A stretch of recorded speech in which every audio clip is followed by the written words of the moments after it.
In this edition of Detroit Performs, an artist creates beautiful portraits on a unique canvas. It's another being, so the art that you're replicating becomes that much more important because it's encompassing another human being.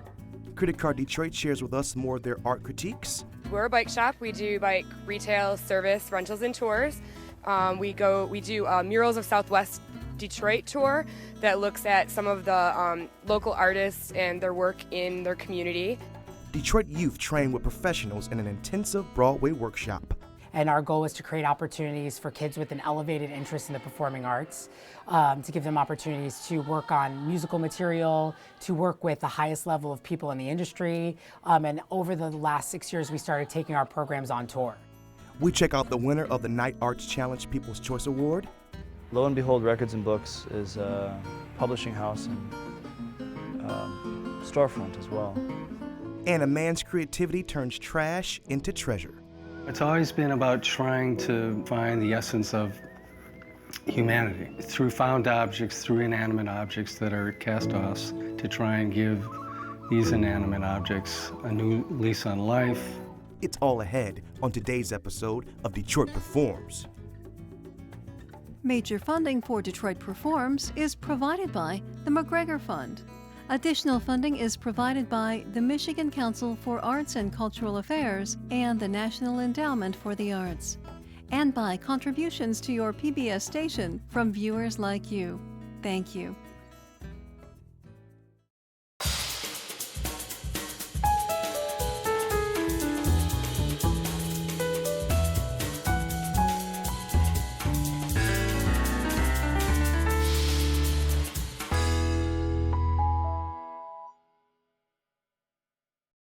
Hello and welcome back to Detroit Performs, everybody. I am your host, DJ Oliver, and I'm coming to you from Detroit's Eastern Market, where each Saturday, as many as 40,000 people flock to enjoy one of the most authentic urban adventures in the United States. Now, let's get things started. Tom Renshaw is in demand throughout the world for his ability to render black and gray portraiture, but it's Tom's choice of canvas that surprises. I've been drawing pretty much since birth. My earliest memories of childhood would be with a pencil and paper in my hand. My mother has a photo of several pieces of artwork that I did for a state fair when I was a young boy, and all of them were replications of people. So the one nice thing about art with a pencil or paint, when you're replicating human beings, there's a completely different, you move into a different realm of art because you almost have you become that person. The person you're replicating becomes extremely important in what you're doing. It's another being, so the art that you're replicating becomes that much more important because it's encompassing another human being, particularly if it's a family member. I received some material the other day, and man, is it fantastic. A lot of the stuff I receive is not of the quality of this photo, and there's a few fantastic things about it. One, the quality of the black and gray print is fantastic. It's set in the Korean War. This is the father of a young man named Steve. His father is Native American and served in both World War II and Korea. And this is going to be a great project, great photo. In speaking with Steve, I also came to learn that Steve also served our country as a Navy SEAL. So I'm really looking forward to meeting him.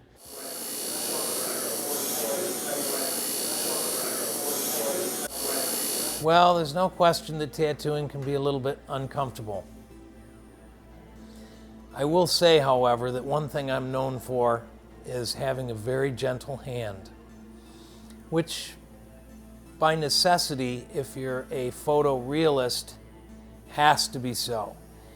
The art of approaching photorealism on skin takes a very soft, subtle approach because there's no going back. You can't put something in too heavy and then wish you hadn't have.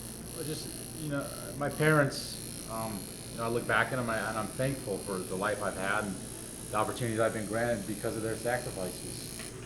And for me, the tattoos aren't merely just decorating my body. I want to express my outward appreciation of things, and I do like the way the art looks. That's why I would come here for Tom, because I just don't want something slapped on my arm. I want something that's beautiful in nature too. I just notice, like when I go to tattoo shops, I just look at people's tattoos and appreciate their art, or wonder why they got that. And I've always been artistic in nature, not enough to create art of my own, but to appreciate it, even on my own skin. When I have clients come to me who've lost a child or lost a sibling and they're feeling pain, the ultimate goal is at the end of our session for them to have a piece of artwork that not only looks like their loved one, but represents their loved one on their person from that point on. And it really provides quite a bit of relief. It gives them something to hold on to. From that point there on, there's always a part of that loved one that is a part of them permanently. My grandfather came off the reservation, and at that time, when my grandfather came off, they didn't really take a census of Native Americans. So if as a way it was explained to my dad through a genealogical, and the Mormons keep a big tab of that, is that he didn't live near a white family. They would say 3 white males, they would take the census of that. Two people creating art at the same time, and we're sharing of emotions, and it's really a very intimate process. And I've found that the process benefits both the client, the recipient of the tattoo, and myself. It's really, it's very symbiotic. Black and gray tattooing, particularly photorealism, is more of a layering process. You will go over and over and over the stenciled area as many times as necessary to create the different fine shades that create the 3 dimensions that photorealistic black and gray tattooing represent. In almost every art form, there's always the opportunity to go back and reassess and correct. And within tattooing, that is not an option. To find out about Renshaw, as well as all the other artists featured in today's show, head to DetroitPerforms.org. Now let's check out some critiques on arts events happening in and around the area, thanks to Critic Car Detroit.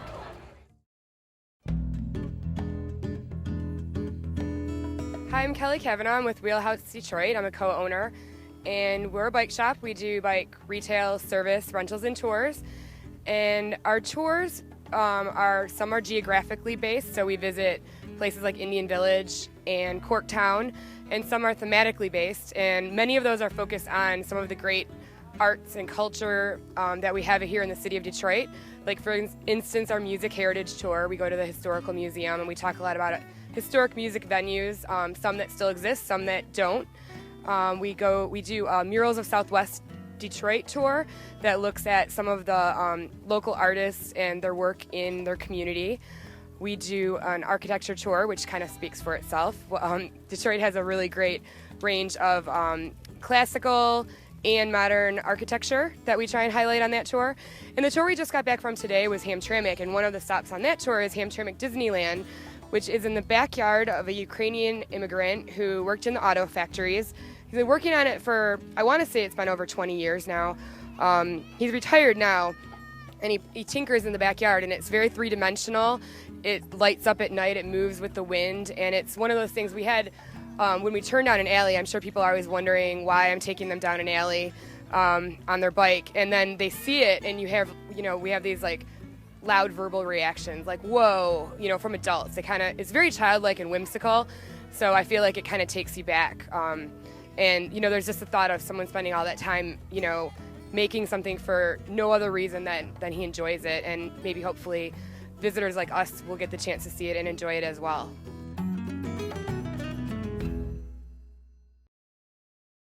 You can view more Critic Car Detroit citizen reviews on their Facebook page and YouTube channel, which you can find through DetroitPerforms.org. Now let's take a look at some upcoming arts events happening in and around Detroit.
Musical theater is huge nowadays, and a lot of kids are drawn to it. But not many people get a chance to study and train with Broadway professionals. Thanks to a little help from Mosaic Youth Theatre, a group of young Detroit singers and dancers are learning the ropes in an intensive week-long Broadway workshop.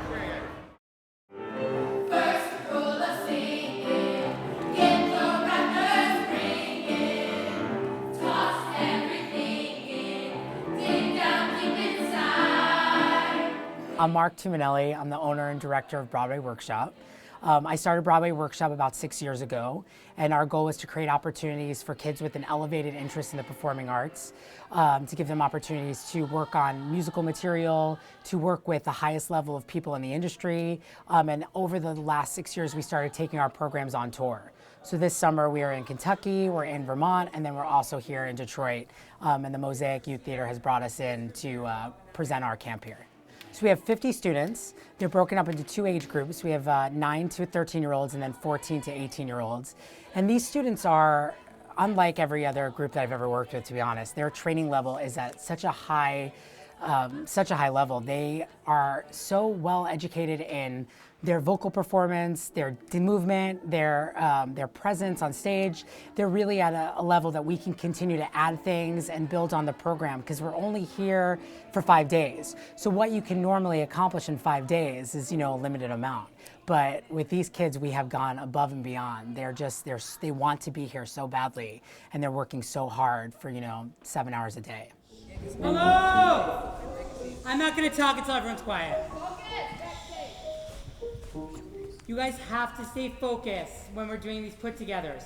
This goes for every rehearsal you will ever be in for the rest of your life that is a tech rehearsal. It's not about you. It's about making sure everything happens safely, okay? So sometimes we're working on lights, sometimes we're working on transitions. So you just have to be mindful of where you are and that everything around you is safe, okay? We want to give them a professional experience, and all my years as a professional actor and my team, their years on Broadway and what they know coming in, you can't give half of a job. You have to go 100% all the time, because there's someone else who will do that. And so if these kids want to do this, and many of them do, and a lot of our kids in the older groups here, they're ready. They're like 17 and 18, they're going to college, or next year they're going to start auditioning for college programs. We need to give them the skills to basically open up the door for them to understand that this is how you have to work 100% of the time. Calling me out to the smiles in the streets that I love. Good morning, Baltimore. Every day's like an open door. Every night's like a fantasy. Every sound's like a symphony. Good morning, Baltimore. The people here, they're not mean to us. They'll be stern like, oh no, do that again. Or you guys need to practice that. Take this home. Go over this. It's because we all want the same goal of having a great show. Hey guys, I'm just not hearing you enough or seeing enough energy in your body. It's very collapsed down. It's very strange. I need you to use your raise your voice energy. I've learned how to make my voice louder. I've learned the songs and new dance moves. When they're giving me strong directions, I listen so I can make sure that I'm doing the best for the group. Your heart starts beating like a big brass bat. The daffodils who entertain. And Angelo's and Maxie's band. A Broadway baby says goodnight. It's early in the morning. My advice for parents is you have to take it from where your kid is. A lot of parents want to push their kids to do something when they're not quite ready. And some parents sort of let their kids take the lead, and that's how it really should go. So you have a kid that is 24/7 listening to musicals, working really hard, like doing a lot of research on their own. You have to open doors for them and get them into the right schools, make sure that they have good teachers, find opportunities for them. And then the kids that are maybe not quite there, a class here and there is fine. You don't have to push it too hard. So when you see your kid doing the work on their own, then just try to do everything you can to make it happen, and then stay out of the way. That was like 100 songs in 5 days. All right? Yeah, give it up one more time. So good. The kids in Detroit are more talented than anywhere else in the universe, and I mean it. Raise a ruckus, raise the devil, raise it up another level. Raise your voice, lift it up to heaven. Raise your voice, spreading across the sky. The biggest thing that I will take from here is I know I can do it. Raise your voice, raise your voice, raise your voice, raise it, raise it, raise it up, raise your voice.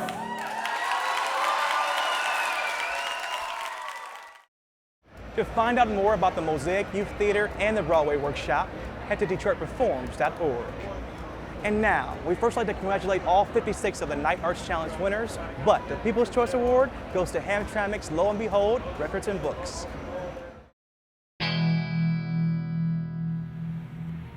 Lo and Behold Records and Books is a publishing house and storefront as well. We put out records and books.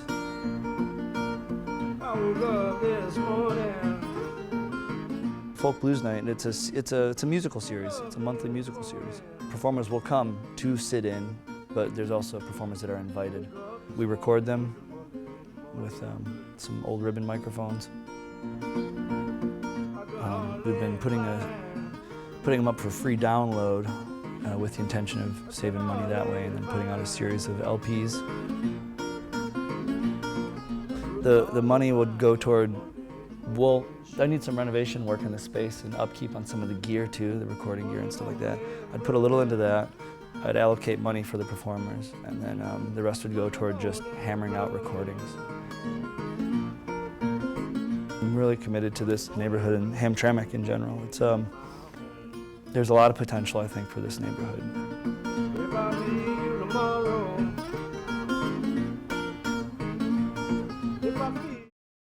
To learn more about the Night Arts Challenge winners, head to DetroitPerforms.org.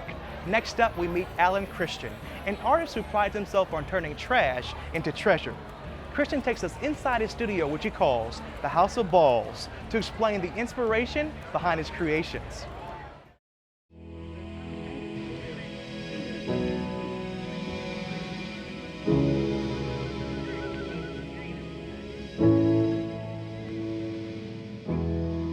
It's always been about trying to find the essence of humanity through found objects, through inanimate objects that are cast-offs, to try and give these inanimate objects a new lease on life, to imbue them with emotion. And it's obviously a difficult thing when you're dealing with an old fire hydrant, but I think it still can be done, and I'm certainly up to the challenge. Well, people walk through the door and they say, what is the House of Balls? And I say the House of Balls, more than anything, is my studio. Yes, it can be seen as a gallery, as a museum, as a repository. To me, when I walk in here, it's where I create. So it is my studio. It just happens to be accessible and open to you to enter into.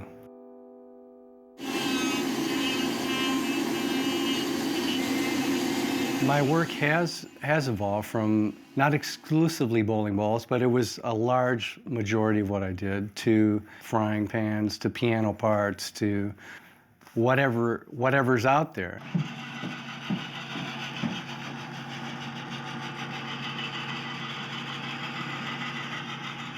My ideas come from, and this is a stock answer which I give everyone, I wake up. And that's enough for me. I don't try and determine beforehand in some ways what it can do or what it can't. Part of it is the experimentation of seeing whether it will or won't. And that's kind of the attitude I take about making art. You're experimenting, you're playing, and you're trying to have fun. And hopefully there's a message or something instilled in that work that is passed on. But the objective is to play. I have a lot to show you today, so get ready.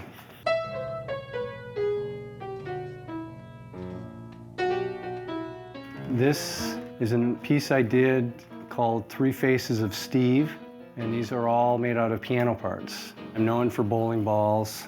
This is one of my favorite, personally. This is Drink My Blood, Jesus.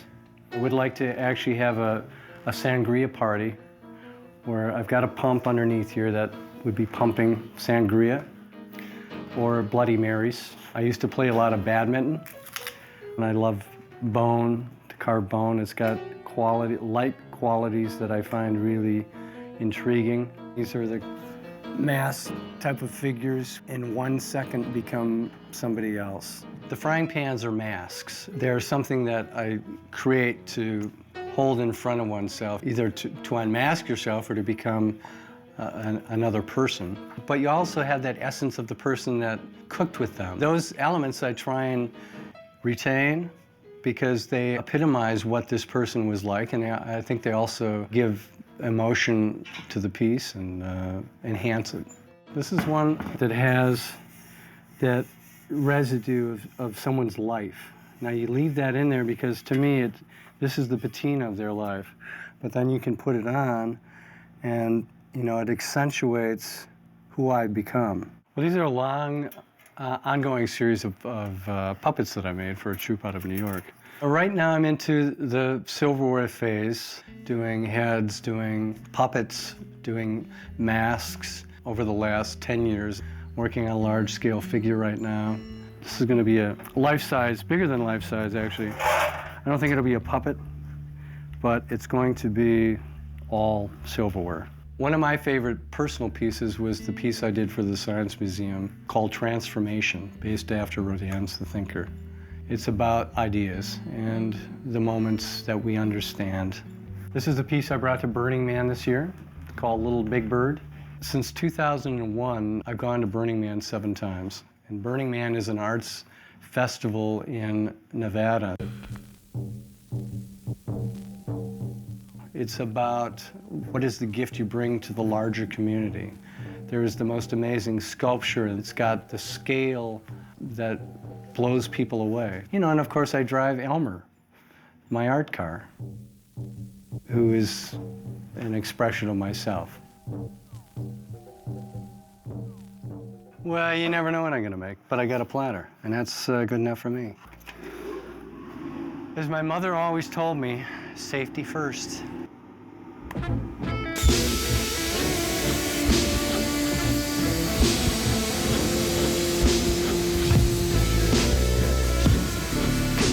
You don't know how things are going to connect. And so it's really having a vast assortment of things you can choose from. And I may have a stance I'm looking for or an emotion I'm trying to capture, but how I get there is how the process unfolds before me. I would hope that my work, especially leaving here, because then it enters somebody else's life and they become a caretaker. And I would hope that there's an essence, an element left for them that enriches their life. That's all I want to do, is to try and enrich somebody else's life. It's that easy, kids. It's that easy. Have fun. To find out more about Alan Christian and all the other artists featured in today's show, head to DetroitPerforms.org. And that wraps it up for this edition of Detroit Performs. As always, for more arts and culture, head to DetroitPerforms.org, where you'll find featured videos, blogs, and information on upcoming arts events. Don't forget to like us on Facebook and follow us on Twitter. I'd like to thank the Eastern Market for having us hang here today. In fact, there's so much going on. We're going to stay here for next week's show, too. Until next time, get out there and show the world how Detroit performs, y'all. I am DJ Oliver. Thanks for watching, guys. Major funding for Detroit Performs is provided by the McGregor Fund.